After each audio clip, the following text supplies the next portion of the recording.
foram me apresentadas 3 perguntas, gente, que eu considero muito interessantes e eu gostaria de tentar com vocês agora ajudá-los a compreender as respostas para essas 3 perguntas, tá?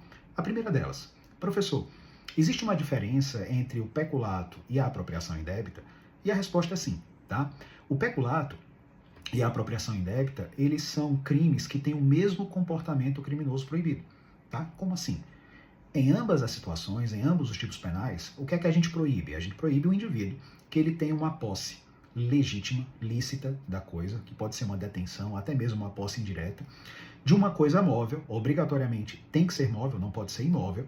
E o que é que ele faz? Ele se assenhora da coisa, ele se apodera da coisa, ele transmuta esse comportamento dele em propriedade sem a devida autorização, né, de forma ilegítima. E ao fazê-lo, ele comete um ilícito penal, tá? Inclusive é uma grande diferença daquele indivíduo que pratica o furto, porque no furto ele subtrai, aqui não. Ele já tinha posse prévia da coisa de forma lícita e ele se assenhora da coisa em função, a partir dessa posse prévia. A diferença que vai existir entre o peculato e a apropriação indébita está no sujeito ativo. Por quê? Porque o peculato ele é um crime próprio. Ele é um crime onde se exige uma qualidade especial do agente, né, do sujeito ativo, que é ser funcionário público. E aí esse conceito a gente vai estabelecer do próprio Código Penal. O Código Penal, lá no artigo 327, ele vai dizer o quê?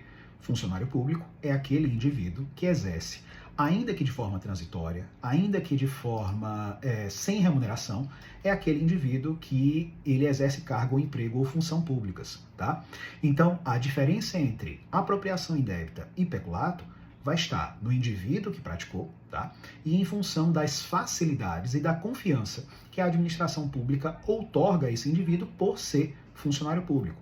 Algumas particularidades. No peculato, a coisa não precisa ser necessariamente pública, ela pode ser pública ou privada, mas ela está, né, eventualmente sobre a posse do funcionário público por conta de alguma particularidade atinente ao cargo, né, à função, né, ao emprego que ele está exercendo, ainda que de forma transitória.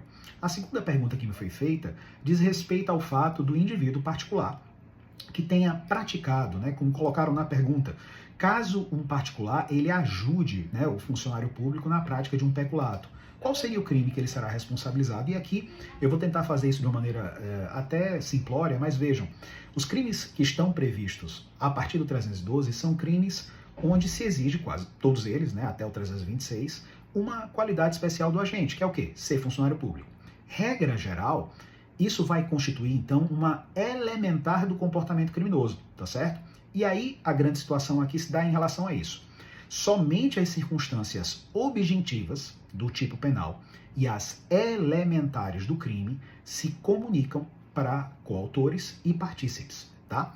Mas para que isso ocorra, cuidado, isso não é automático. Não é todo mundo que eventualmente pratica em coautoria um crime contra a administração pública juntamente com o funcionário público que ele vai necessariamente responder por aquela conduta criminosa. É preciso, como diz a doutrina, que esse comportamento, né, que o Ministério Público, que a acusação demonstre que essa condição, ser funcionário público, né, de um dos agentes, estava na esfera de conhecimento de todos os partícipes. E isso precisa ser examinado dentro da teoria monista de responsabilidade, lá presente no artigo 29 do Código Penal, tá? Então, o participante, né, o partícipe ou coautor, ele tem que ter agido, pelo menos de forma culposa, em relação à circunstância objetiva ou em relação a elementar do crime, para que possa haver essa comunicabilidade, certo?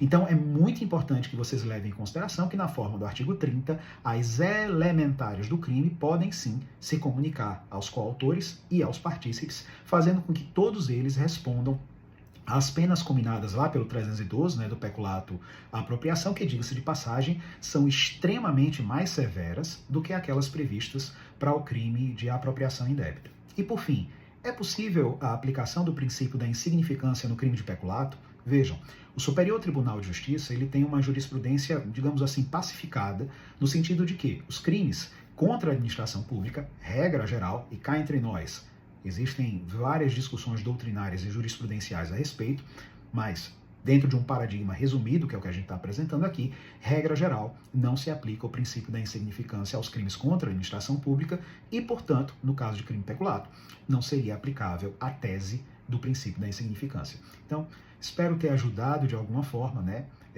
nesse vídeo, e um grande abraço para todos vocês, menos para o professor Bruno Leitão.